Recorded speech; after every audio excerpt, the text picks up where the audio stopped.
क्या तुम्हें पता है स्क्विड गेम में 007 की माँ ने अपने बेटे से कहा था अगर तूने कुछ भी गड़बड़ करी तो गेम से पहले मेरा मरा हुआ मुंह देखेगा। जिसके बाद सीजन 3 में उसका बेटा प्लेयर नंबर 120 को मार देता है तो उसकी माँ उसे ही मार देती है, जिसके बाद वो फांसी लगाकर खुद भी मर जाती है, जैसा कि उसने कहा भी था अपने बेटे से कि वो मर जाएगी। और भाई साहब अगली वाली डिटेल देखो, तो सीजन 1 के एंड में जब गिनहुन वापस आके कार्ड मशीन में डाल रहा होता है तो उस पर एक्सपायरी डेट थी 06/2025, जो की रिलीज डेट है स्क्विड गेम सीजन 3 मतलब लास्ट सीजन की। और कहीं ना कहीं यही एक्सपायरी डेट इंडिकेट कर रही थी गिहुन की एक्सपायरी डेट को, क्योंकि वो भी तो जून 2025 में मरा था। लेकिन क्या तुमने सोचा है सीजन 3 के एंड में ये माँ और बेटे कौन थे? वो मैं आगे बताऊंगा, लेकिन उससे पहले क्या तुमने ध्यान दिया हर सीजन में हमें स्क्विड गेम के मेन लीड्स खेलते हुए दिखे थे। जैसे कि सीजन 1 में हमें ओ इल नाम गेम में खेलते हुए दिखे थे, सीजन 2 में हमें इनहो खेलते हुए दिखे मतलब अपने फ्रंटमैन, और वहीं सीजन 3 में हमें वीआईपीज गेम के मेंबर्स को एलिमिनेट करते हुए दिखे थे। और क्या तुम्हें पता है स्क्विड गेम में इस सीजन के डायरेक्टर भी थे। तो सीजन 3 का लास्ट एपिसोड का लास्ट सीन जिसमें ये लड़की इस बच्ची से मिलने आती है, तो इसके पीछे इधर इस सीरीज के डायरेक्टर है। इसके अलावा फ्रंटमैन जब नाइफ देता है प्लेयर नंबर 456 को, तो नाइफ पर ब्लड नोटिस हो जाएगा, जो तब लगा होगा जब फ्रंटमैन ने अपने टाइम पर गेम खेलते हुए सबको मारा था। Nice attention to detail. वैसे क्या तुम्हें पता है सीजन 3 के एंड में ये जो अमेरिकन लड़की दिखी थी, इसी सेम कैरेक्टर को हमने थॉर रैग्नारॉक में हेला बने हुए देखा था। और ये वाला एंडिंग सीन डेडिकेट करता है कि कोरिया वाला स्क्विड गेम खत्म हुआ है, अभी बाकी कंट्रीज के गेम तो बचे हैं। और वैसे भी सीजन 1 में वीआईपीज कहते भी हैं कोरिया के गेम बेस्ट है। सीजन 3 के फर्स्ट एपिसोड में जब गिहुन को कॉफिन में लाया जाता है तो उसे ब्लू और रेड लाइन के बीच में रखा जाता है, जो लाइंस फोरशैडो कर रही थी लाइफ एंड डेथ के बीच में। और वैसे भी इसके बाद से गिहुन न्यूट्रल हो गया था, ना ही वो जिंदा था ना ही वो मरा हुआ था। सीजन 3 के एंड में हमें ये पता लग गया था कि सियोन नियो मतलब प्लेयर 44 फ्रॉड है, उसे कोई भविष्यवाणी नहीं आती, ना ही कुछ दिखता है। लेकिन कोई मुझे ये बताओ कि ये क्या था? जब सीजन 2 के एपिसोड 6 में मिंगल गेम खेला जाता है तो यही 44 नंबर प्लेयर 222 जो की मदर थी उस बेबी की, उसे देखकर मुस्कुराती है और गिहुन से कहती है तुम अभी भी जिंदा हो, इसका मतलब कोई खास वजह तो जरूर होगी, तुम्हें यहाँ किसी खास मकसद से लाया गया है।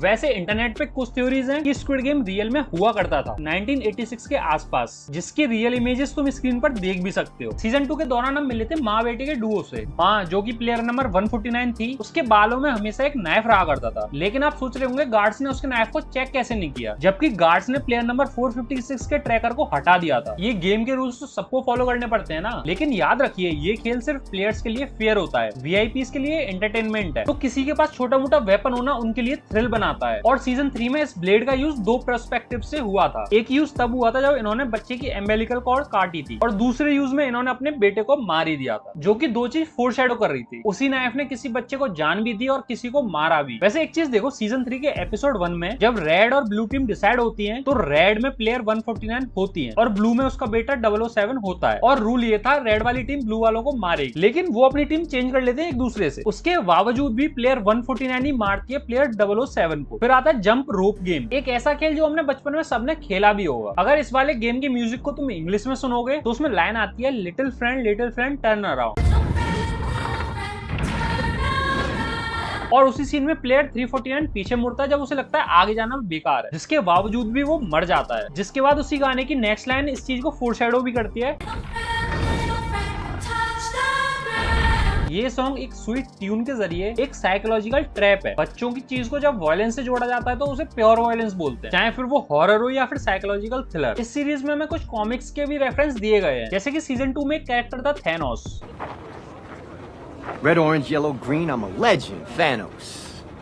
अगर उसकी फिंगर्स पर ध्यान दोगे तो इन्फिनिटी स्टोन जैसे कलर्स भी दिख जाएंगे, और उसके जो बाल पर्पल कलर के थे वो थैनोस को रेफरेंस दे रहे थे। और रोप जंप वाले सीन में फिर चुन्नी और उसके बच्चे के लिए वीआईपीज कहते भी हैं एक माँ अपने बच्चे के लिए कुछ भी कर सकती है, कि वो अपने बच्चे के लिए शायद मार्वल की सुपर हीरो बन जाए। इससे हमारी प्लेयर 222 मार्वल की सुपर हीरो बन जाए। तो एक वीआईपी कहता है वंडर वुमन की तरह, जिसको करेक्ट करते हुए दूसरी वीआईपी बोलती है नहीं वो डीसी की कैरेक्टर है, वो मार्वल नहीं डीसी की कैरेक्टर है। अब ये चीज बहुत ही प्यारी सी डिटेल फोरशैडो कर रही है कि जो वीआईपीज हैं उन्हें फिक्शनल दुनिया से कोई मतलब ही नहीं है। जहां पर हम जैसे लोग मजे उठाते हैं इन चीजों को देख देख कर, वहां पर इन वीआईपीज को मजा आता है असली लोगों को मरते हुए देखने में, ना कि कोई मार्वल या डीसी की मूवी देखने। फिर एपिसोड 4 के एंड में गिहुन के सामने फ्रंटमैन एक हॉरिफाइंग चॉइस रखता है। वो चाहे तो बचे हुए कंटेस्टेंट्स को मारकर उस बच्चे के साथ जी सकता है, या फिर वो सबको जिंदा छोड़ दे। अब ये एक तरीके से फोरशैडो कर रही थी उस वाली स्टोरी को जिसमें एक ट्रेन के सामने दो ट्रैक्स होते हैं, एक ट्रैक पर कई सारे लोग और दूसरे ट्रैक पर अपना कोई या फिर खुद की सेफ्टी हो। लेकिन गीहुन किसी को नहीं मारता। वहीं पर हमें फ्रंटमैन की बैक स्टोरी दिखाते हैं कि फ्रंटमैन ने सबको मार दिया था गेम के अंदर। अब फ्रंटमैन ने ये चॉइस गीहुन को दी थी ताकि वो अपना गिल्ट थोड़ा बहुत कम कर सके। लेकिन जब गीहुन किसी को नहीं मारता तो फ्रंटमैन को सबसे ज्यादा गिल्ट फील होता है, जिस वजह से उसका कैरेक्टर आर्क भी चेंज हो जाता है एंडिंग के टाइम पर। एपिसोड 4 का डिनर सीन एक ऐसे रूम में होता है जो कि गोल होता है। उस गोल स्ट्रक्चर का सिंबॉलिक लिंक है फाइनल गेम के सर्कल पुश मैकेनिज्म से। फाइनल टावर भी एक गोल टावर होता है और इस सीजन के मोस्ट ऑफ द गेम्स में सर्कल वाला जो साइन था वो बहुत ज्यादा इंपॉर्टेंट था। अब अगर तुम्हें याद हो तो सीजन 1 का final dinner table triangle shape में हुआ था और ये सिर्फ डिजाइन एलिमेंट्स नहीं है, ये शो के अंदर छुपे लेयर्स और साइकोलॉजिकल मीनिंग्स का हिस्सा है। फिर जब कैप्टन पार्क के घर में गीहुन का बंदा घुस जाता है तो हमें कई सारे फोटोज दिखते हैं वॉल पर, जिसमें कैप्टन पार्क के साथ फ्रंटमैन होता है और एक फोटो में तो वो रिक्रूटर भी होता है जो कि सीजन 2 में मारा गया था। अब कई लोग कह रहे हैं कैप्टन पार्क भी फ्रंटमैन के साथ गेम में खेला था, लेकिन मेरे हिसाब से तो फ्रंटमैन ने सबको मार दिया था एंड वाले राउंड में, तो कैप्टन पार्क का वहां पर होना कोई मतलब ही नहीं बनाता। शायद किसी और सीजन में हमें इनकी बैक स्टोरी दिखाई जाए। इसके बाद हाइड एंड सीक वाले गेम में अगर तुमने ध्यान दिया हो तो वॉल्स पर कई सारे हैंडप्रिंट्स बने होते हैं बच्चों के, जो कि कई सारे डिफरेंट कलर्स के दिखते भी हैं। लेकिन जिस गेट से एग्जिट होता है उस गेट पर अगर ध्यान दो तो कई सारे रेड हैंडप्रिंट्स दिख जाएंगे, जो कि ये चीज फोरशैडो कर रहे हैं कि यहाँ तक आते आते कई लोग जख्मी हो गए हैं और खून से लथपथ हो चुके होंगे, जिस वजह से उनके हाथों में खून है। जो भी स्क्विड गेम का विनर बनता है उनको जो कार्ड मिलता है वो ब्लैक एनवेलप में पिंक रिबन के साथ मिलता है। अब वहीं अगर तुमने ध्यान दिया हो जितनी भी डेड बॉडीज जाती हैं वो ब्लैक बॉक्स और पिंक रिबन के साथ बनकर जाती हैं। अब यही एनवेलप फोरशैडो कर रहा है कि जितने भी लोग मरते हैं उन सबके मरने का प्राइज ही विनर को मिलता है, जो कि ऑब्वियस सी बात है, हमें सीजन के अंदर भी बताया जाता है कि जितने लोग मरेंगे उतना ज्यादा पैसा बढ़ता जाएगा। फिर हाँ, एक चीज मुझे बतानी थी कि लास्ट में जो माँ बेटे दिखाए गए थे वो कौन थे। अब तुमने कई सारी वीडियोस देखी होंगी जो कि एंडिंग एक्सप्लेनेशन के ऊपर बनी भी हैं, लेकिन उनमें से किसी ने भी ये नहीं बताया कि भाई ये कौन थे। और मुझे पता है कई लोगों को इस चीज में कंफ्यूजन भी होगी, तो मैं तुम्हें बता दूं वो एक्चुअली में सीजन 1 से कनेक्टेड था। जो कैंग सी ब्योक थी ना, मतलब प्लेयर नंबर 67, उसी की माँ और भाई हैं ये दोनों, जो कि मिल नहीं पा रहे थे, लेकिन सीजन 3 के एंड में वो भी मिल ही गए। वैसे क्या तुम्हें पता है लास्ट में गीहुन की बेटी अचानक इसलिए भागी थी फ्रंटमैन के पीछे ताकि वो उससे डेबिट कार्ड का पिन पूछ सके, क्योंकि भाई फ्रंटमैन तो पिन बता के ही नहीं गया था।